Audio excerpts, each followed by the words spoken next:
How to register on Dubai Islamic Bank. Hi guys, welcome to our channel. Let's begin. In this video, I will guide you on how you can register to Dubai Islamic Bank online banking account.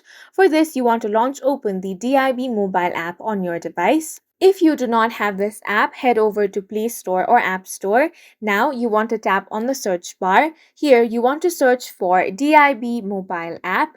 DIB stands for Dubai Islamic Bank. Now this is the application you want to download and install on your device. So go ahead and tap on the install button.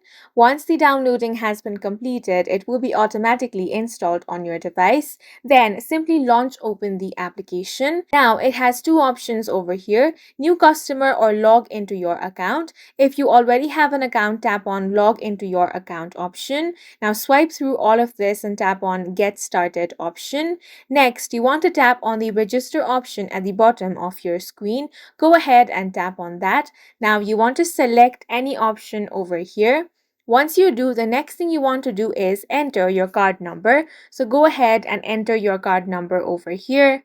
After you've entered your card number, next step is to enter your card PIN. Go ahead and do that. Now tap on the verify card option. Once you do that, follow the on-screen instructions, and in this way you will be registered to Dubai Islamic Bank. And that's it for this video. If you found it helpful, please make sure to hit the like button and subscribe for more videos like this.